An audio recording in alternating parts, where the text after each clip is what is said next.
কার বিয়ের দাওয়াত? আমার বাগিনের বিয়ের দাওয়াত। বাগিনার বিয়ের দাওয়াত টান না টান কিনলে গা? ও হো, ভালো কথা কই।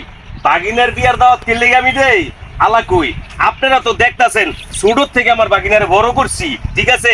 আজকা বাগিনায় আমার মতন মামুরে তুইয়া বাগিনা 1 লাখ বিয়া করতেছে, এর লেগে জিত করছি।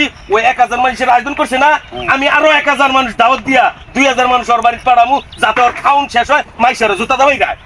তোর বিয়ের দাওয়াত তোর মামাই দেখে? এইটা কি কন? আমি তো আমার বিয়ের দাওয়াত মামারই দেই নাই, মামাই আবার উল্টা আপনাকে দাওয়াত দিব কেমনে? যার নামনে দেখতাছি আমি। আচ্ছা এই কারণ একটা দাওয়াত দেবেন না। কি পাইছেন? কি শুরু করছেন? আপনি কি আমার ইজ্জত লয় খেলামেলা করতে চান? আচ্ছা, তোর কি হইছে? ওইটা আমারে খুইলা কো, খুইলা না কইলে আমি কেমনে বুঝমু তুই এরকম ভাবে উত্তেজিত হয়ে ফাল পারতাছিস কেন লিগা? আমার বিয়ার মধ্যে দাওয়াত দিছি 1000 মানুষ, 2000 মানুষ আইলো করতে, তুই ওখানে কয়ে যাবি আনতে না? ও, এতক্ষণে বুঝলাম তুই কেন লিগা ভাল পারতাছ। আমি তো এইটাই চাইছিলাম, তুই আরো ভাল পার। এইটাই তো আমি চাইছিলাম, তুই যাতে অপমানস। এর লিগা আমি বুদ্ধি কইরা 1000 মাইসেরে এক্সট্রা দাওয়াত দিছি কার্ড দিয়া।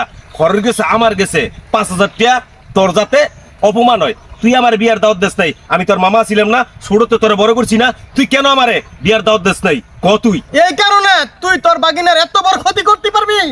হ্যাঁ, আমি মানুষের কাছে মুখ দেখাইতেই না মৌসুম কালে আমার বিয়ার মানে টান পড়নের কোনো কথা না, টান পইরা গেছে গা।